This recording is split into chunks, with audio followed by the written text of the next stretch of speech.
Maraming salamat mga juniors. What a beautiful song and what a beautiful rendition ng kanta. You know, I told one of the parents kanina, sabi ko sa kanya, your children have a beautiful voice at sana patuloy nilang ipagamit sa Panginoon. Because one thing I know of is if it's a talent or a gift na binigay ng Panginoon sa atin and we continue to use it for God, it's God who will continue to improve it as long as we continue to give it for Him. Or else, there are stories that I know of that Christians na mga magaling kumanta, pero nung ginamit nila sa ibang bagay ng kanilang mga boses, ay kinuha ng Panginoon. So I hope and I pray that we will recognize that everything that we have on earth, everything that we own, belongs to God. Once again, good evening. Amen. Are you okay? Yes. Please open your Bibles in the book of 1 Peter. 1 Peter chapter 1. We will continue and maybe God will help us to finish this tonight. We are starting and we will continue our study with the topic, living in this world with a living hope. Nung last Sunday or nung last time na magkasama tayo, I think that was 2 Sundays ago, we shared or I explained to us the value of hope in our lives, yung value ng pag-asa. And together with that, I also explained about the source of hope. So this evening, as we continue in this study, we will read first from verse number 3, and we will end in verse number 5. So as we give our reverence to the Word of God, I would like to ask you to please stand. And we will read this responsibly. I will read verse number 3, and then you respond in verse number 4, and then we will read verse number 5 all together. The Word of God will tell us in 1 Peter chapter 1, in verse number 3, Blessed be the God and the Father of our Lord Jesus Christ. According to His great mercy, He has caused us to be born again to a living hope through the resurrection of Jesus Christ from the dead.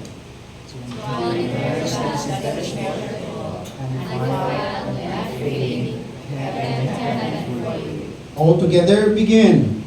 Who by God's power are being guarded through faith for a salvation ready to be revealed in the last time. Let us bow our heads, please. Let us pray. Lord, we thank you for your word. We ask for wisdom.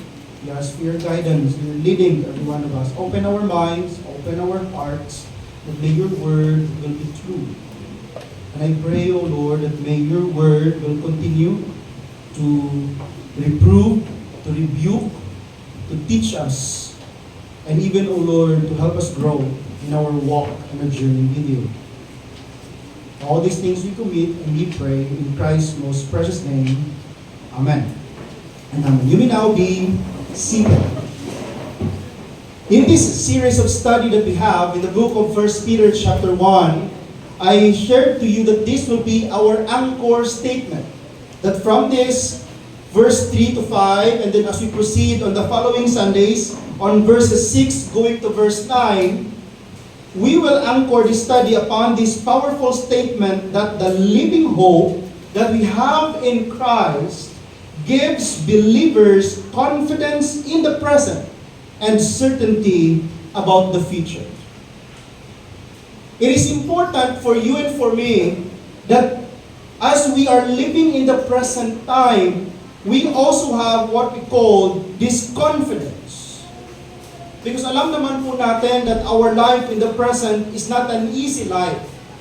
Alam naman po natin of how uncertain, alam naman po natin how difficult it is sometimes, and how hard it is sometimes to live in this present world.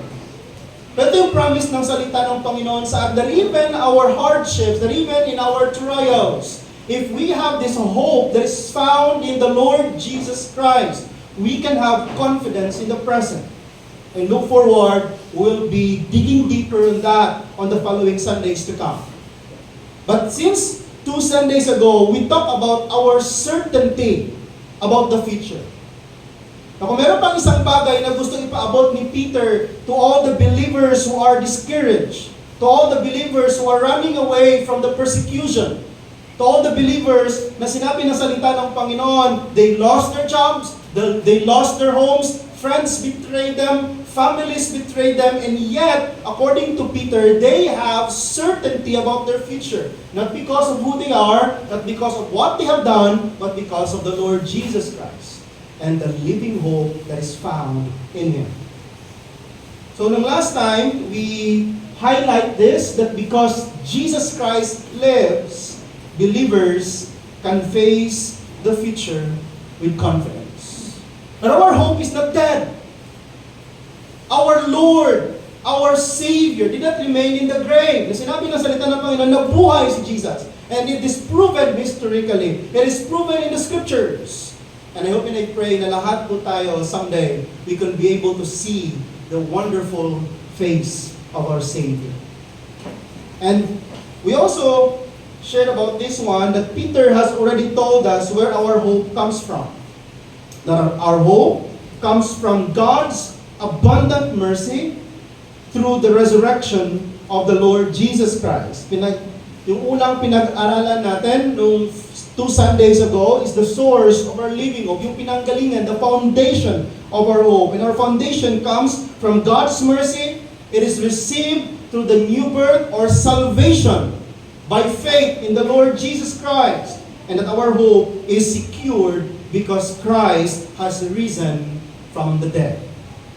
Now, earlier this morning, I shared this to you, one of the image na ginamit ni Peter talking about our living hope. Talking about an object that God wanted us to look forward to. Na gusto ng Panginoon na bitingnan natin. Gusto ng Panginoon na we can be able to learn and to understand that you and I, as God's children, we have an inheritance. And kanina umaga, I explained to you, I shared to you, I described to you the nature of this inheritance. That this inheritance is imperishable. Ibig sabihin, hindi ito nabubulok. It will not spoil. It will not decay. It is something that is undefiled. It is not tainted by sin. It will always remain pure. It is unfading. Hindi ito kumukupas. And this inheritance is kept in heaven for you. Ang word na kept is called reserved in heaven for you. Hindi pwede itong ibigay sa iba kasi yung inheritance na inilaan ng Panginoon para sa iyo at para sa akin it is personal. If you would ask me, Pastor Pat, what is it? Is it a mansion? Ano ba ito? Sakyan? Ano ba ito? Pera? I have my convictions what this inheritance is. But as I shared to you earlier on, the very reason why this inheritance matters is because this inheritance is experienced and is gained, is finally this inheritance will be fulfilled in the presence of God. That's the greatest thing that we can be able to see and experience in this. That's why we learned earlier on that our hope is secured because our inheritance is secured in the presence of God. Let me share a few thoughts before we proceed. It says here that our inheritance is safe. Hindi na nakalagay dyan, pero kaninang umaga nandito yan. Our inheritance is safe because it is kept in the safest place. Not in the bank, not in any fortified places, but it is kept in the very presence of the most powerful being in the whole universe. It is kept in the presence of God. Now you may ask me tonight, Pastor, I understand that my inheritance is secure. I understand that what God has prepared is secured, it's there, it's reserved. But my question is, what if I don't make it there? What if I cannot finish strong? What if I cannot remain faithful until the end? What if I cannot persevere? Will my fail? Will my shallow faith be enough? Now, that is what we are trying to look at this evening. And even sometimes, when there are times in my life and your life where we fail the Lord as Christians, the Word of God will tell us the strength of our living hope is not dependent on who we are. It is always be dependent upon the Lord. What gives the strength, what empowers this living hope that we have? Sinabi dito ni Peter that Peter has already shown us that our inheritance is secure. Now he tells us in verse number 5 that we, as the heirs of that inheritance, we will be secure. But it's not just the inheritance. It's not just the thing that we will receive. Ito yung promise ng Panginoon. Ito yung sinabi ng Panginoon that God does not simply preserve the inheritance, but God will also preserve the heirs. And talking about the heirs, I shared this to you kaninang umaga. It refers to every person who received the Lord Jesus Christ by believing in Him and in Him alone. I think that's very clear in the Bible. We could look at many more chapters, many more verses, and it will remain the same. The Bible is very consistent on that. And to become a children of God, let me quote one verse, John 1:12, for as many as received Him, to them gave He the right to become children of God, even to them that believed on His name. That's very important, that's very clear.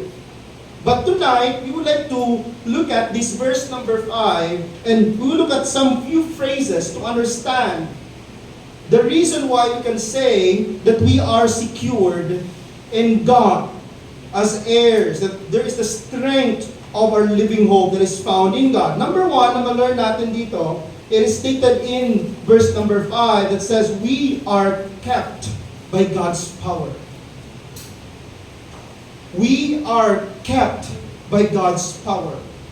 It's not just the inheritance. It's not just the thing that God has promised. But Apostle Paul said, who are kept by the power of God through faith unto salvation, ready to be revealed in the last time.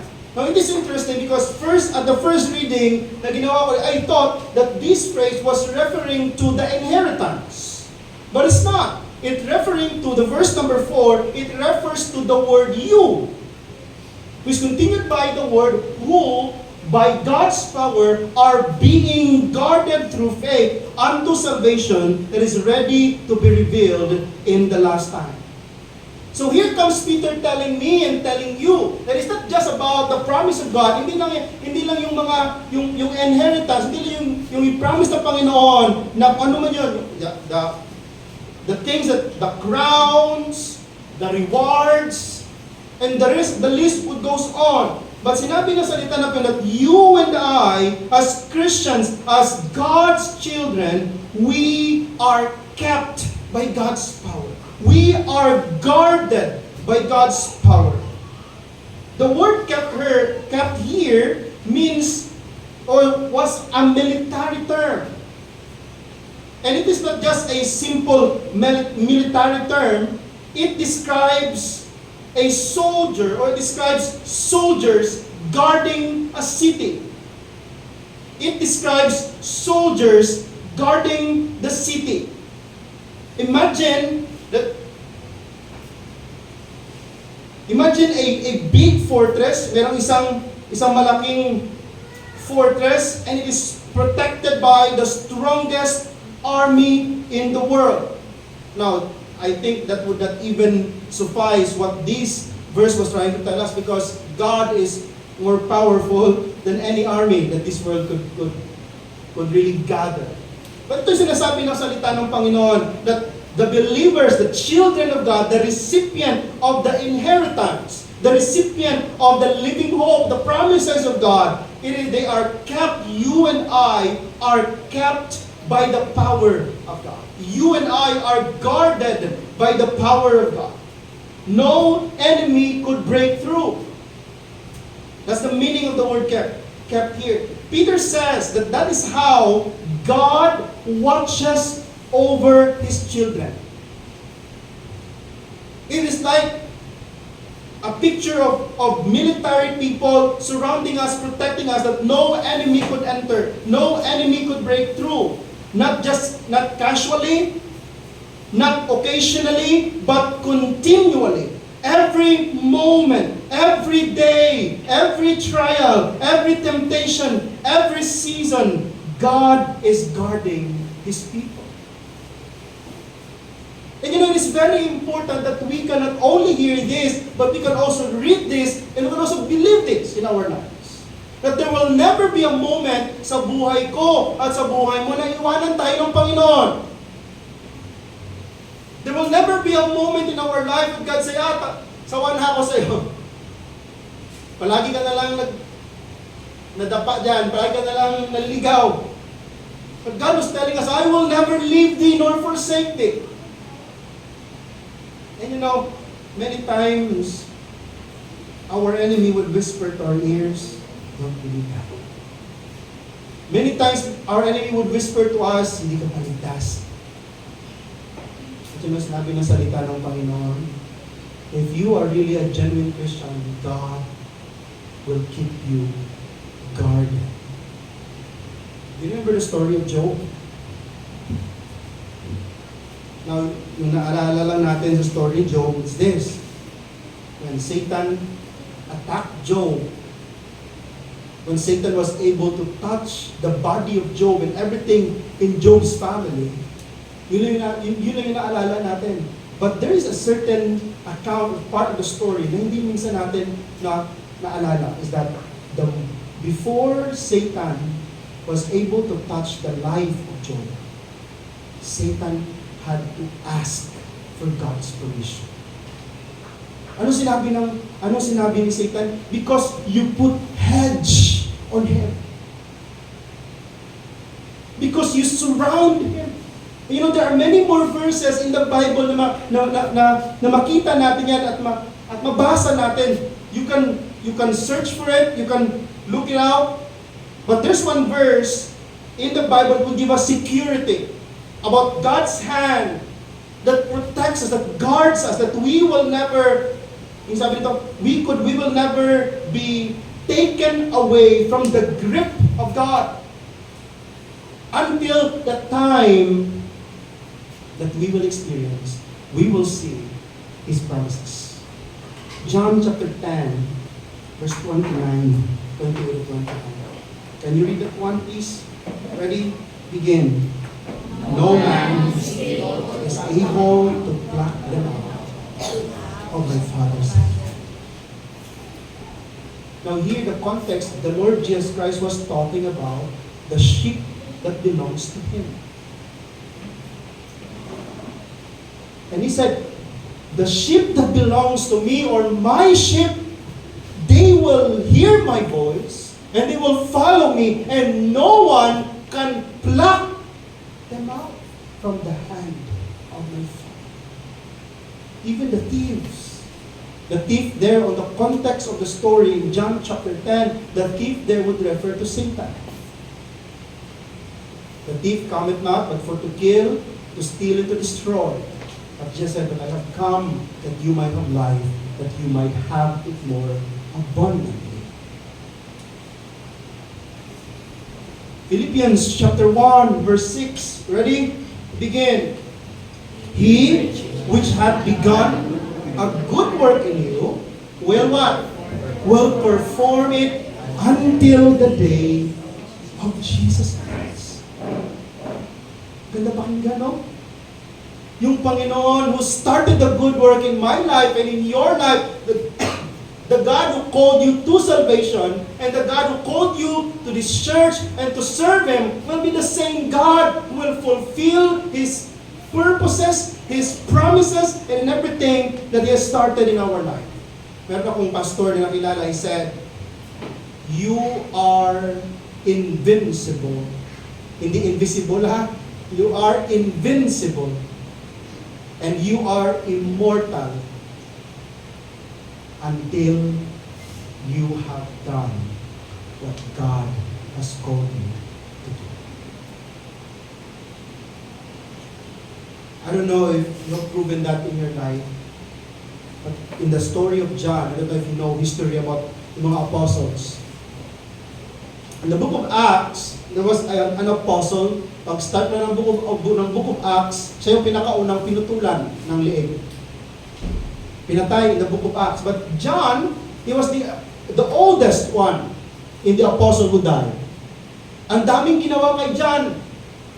Ilagay sa mainit na tubig. Ginawa ng ganito, hindi mamatay si John. Why? Because God still has a purpose in his life. God wants John to see the revelations. And God wants John to write it for the Christians in our present time. That's a beautiful thing.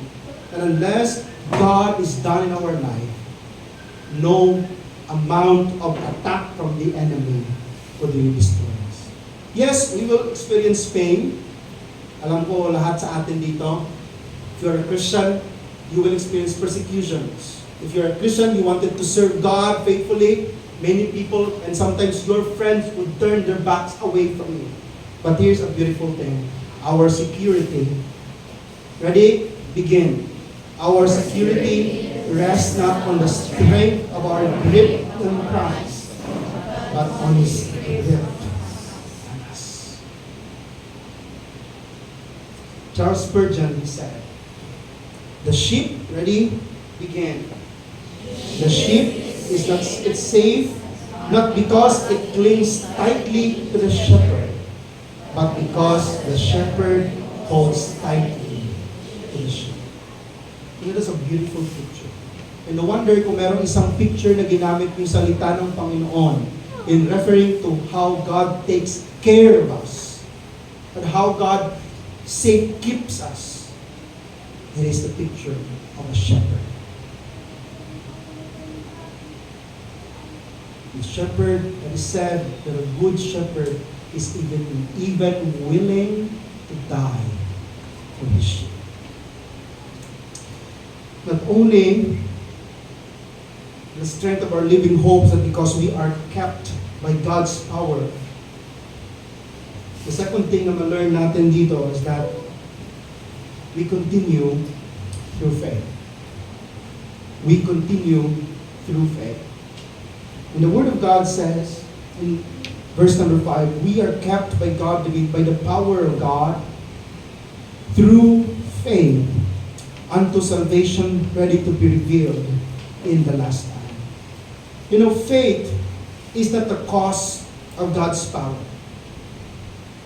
Faith is the means through which we continually trust Him. Saving faith is not merely about believing once. Saving faith is continuing to rely upon Christ day after day. True believers persevere because God deserves them. You know, that's a beautiful thing to understand. But of course,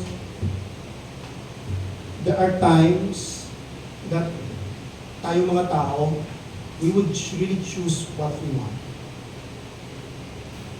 I think you have heard some stories about like that in the scriptures. One of the story na makita natin na ganyan is si Samson. You've known of Samson? Samson was able to defeat the Midianites. Gamit nilang yung jawbone ng isang hayop. He was so strong. He was dedicated for God. He was separated by God. He was blessed by God. But the problem is Samson is a carnal man. Ibig sabihin, he's a person who knows God, who believes in God, but chooses to follow yung kanyang mga fleshly desires. And you know what happened? because of his foolish decisions, God took his power away from him. Nawala ng lakas si Samson,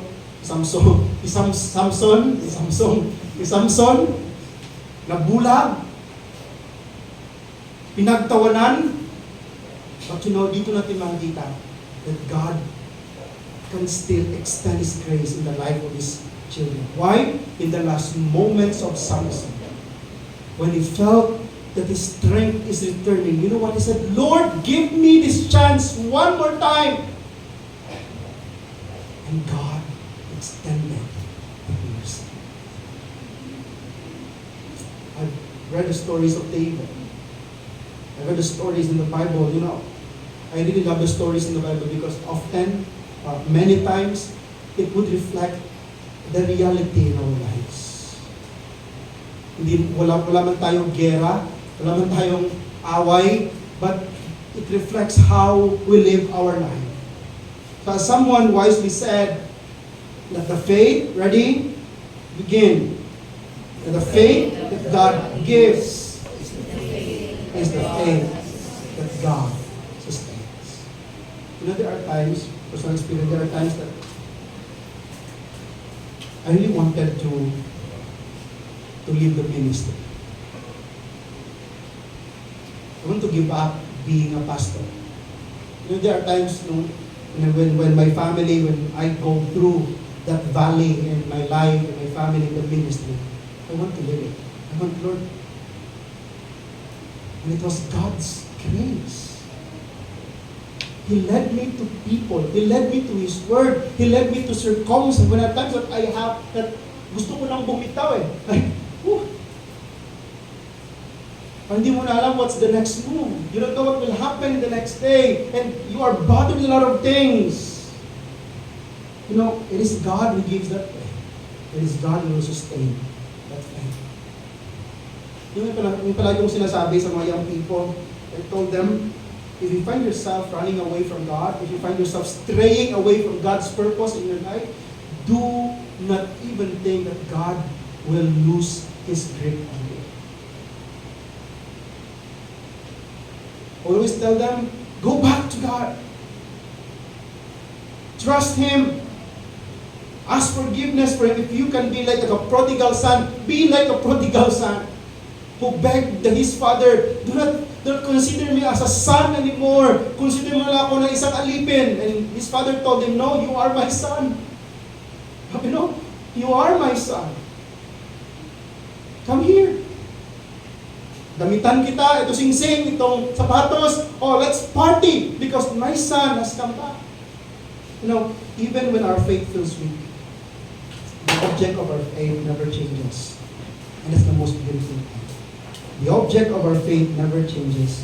Jesus remains faithful. Think about a child. Siguro, may iba sa atin na-experience na ito. Think about a child crossing a busy street. What really keeps him safe? It's not the strength of the child's grip. Right? What keeps him safe is the strength of his father. That is the same thing for us. That's just a picture that God would never let us go. If we are in a danger zone, if we are in a place where our faith is shaken, when we are put in a situation when our heart has been hurt, when our minds are filled with anxiety, when our enemy attacks us with fiery darts of the wicked, our God remains by our side. Our God will never lose His grip in our lives. And the third thing we're to look at tonight, not only that we are kept by God's power, according to Peter, not only that we continue through faith, it still comes back to God. But letter C, we are guarded, or we are kept until salvation is fully revealed. Oops. Someone may ask, Pastor Pat, what does it mean? I thought I was already saved. Baka sinabi ni Paul dito, salvation ready to be revealed in the last time. Hindi ba ako ligtas ngayon? What meron pang revelation someday? What does it mean? Now, I want you to understand, that the Bible speaks of salvation in three tenses, in three progressive aspects in our lives. Number one is from the past. The past that happened in our lives is this, that we have been saved from the penalty of sin. In the present, we are being saved from the power of sin. And then someday, ito yung sinasabi ni Peter dito, in verse number 5, in the last part, unto salvation, ready to be revealed in the last time, that finally, we will be saved from the very presence of sin. See, if I'm going to give this a little bit of a highlight, this first part, the past, would refer to our justification. Yung time na nag-believe tayo kay Jesus, yung time na binigay natin yung buhay natin sa Kanya, we are saved from the penalty of sin. Ibig sabihin, hindi na tayo pupunta ng impyerno. Right? The second part is what we call the sanctification, the ongoing transformation that we have. That day after day, as we put ourselves under the subjection of God's authority in our life and the power of the Holy Spirit, and using the Word of God as our guide, slowly, day after day, we will be transformed to be more like the Lord Jesus Christ. And we can be able to overcome slowly, daily, the power of sin. But we will, honestly, we will never fully overcome sin in our life, in this flesh. So what's our hope? Our hope is in the future, that someday God promised, someday I will give you a body, a glorified body that will no longer be susceptible to sin. I will give you a place where righteousness dwells. I will bring you to my presence where it's holiness. No sin will ever reach there. You know, Peter was emphasizing here the final aspect. That one day, ready? I really love this statement. Begin. That one day, faith will become sight.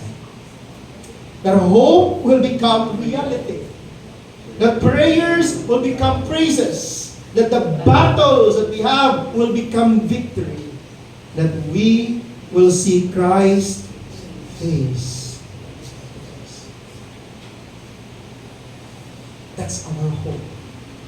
That's what we are looking for. That's the certainty of our future. And to add on to that, that's not my words. That's the words of God Himself in the Scriptures.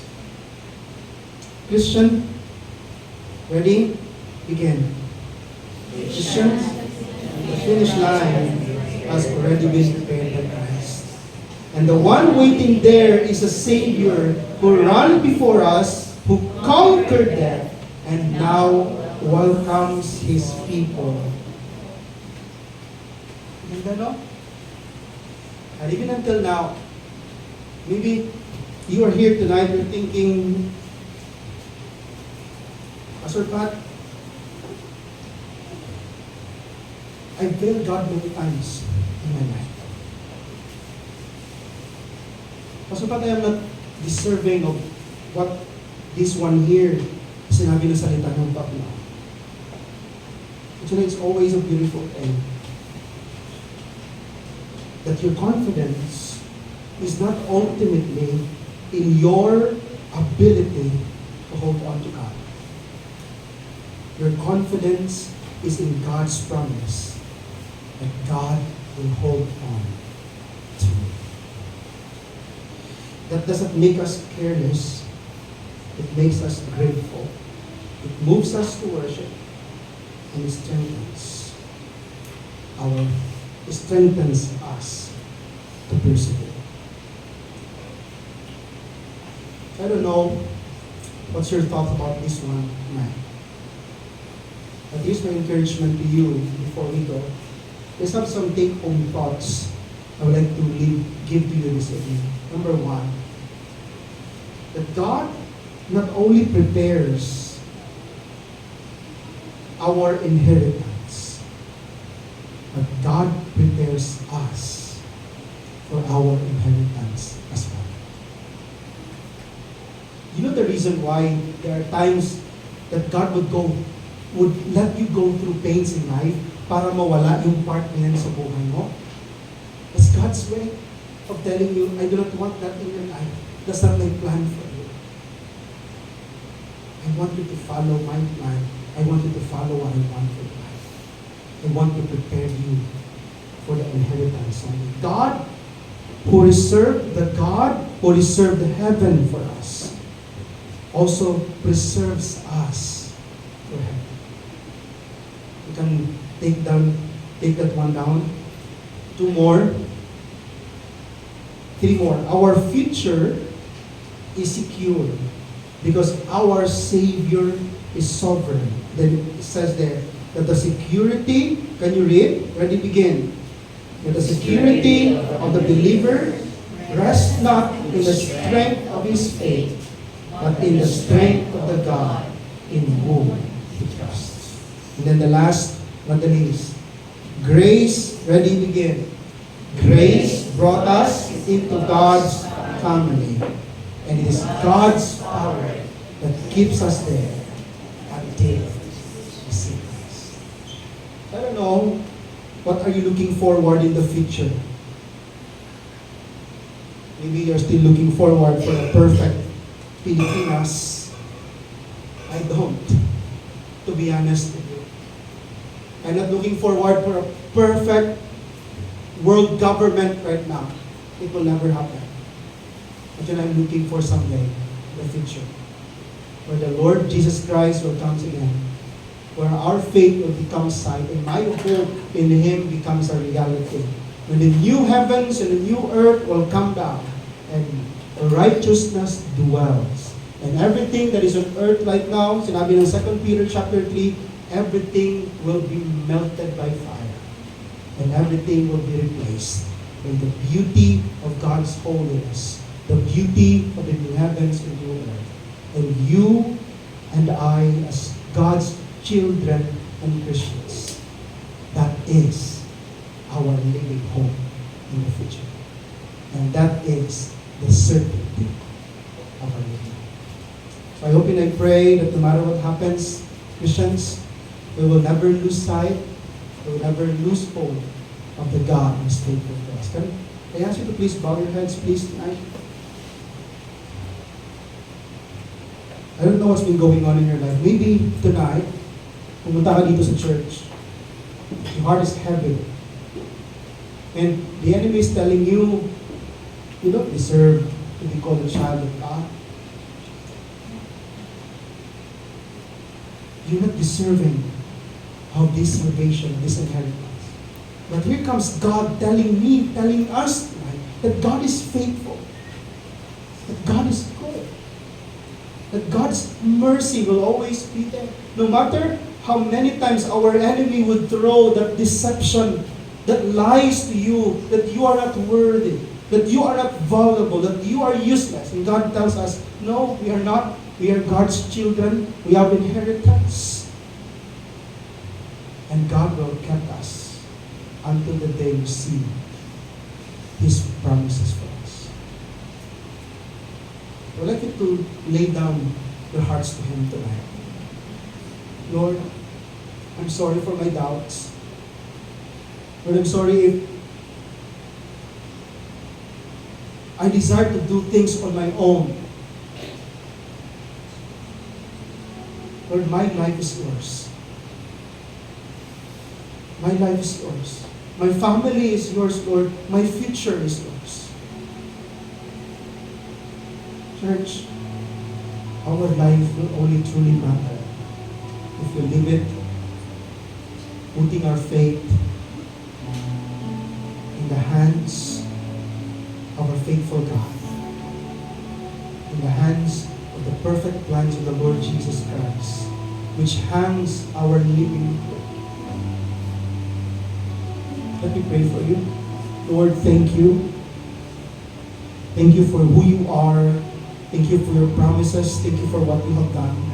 Thank you, O Lord, because you are an immutable God. You are the God who does not change. You are the God who remains loving. You are the God who remains gracious, faithful, and merciful. But alongside of that, O Lord, turuan niyo din po kami at i-remind niyo din kami, Panginoon, that you are the God who remains holy. You are the God who remains just. You are the God who remains righteous. That's why we have to be accountable as well on every decision that we make.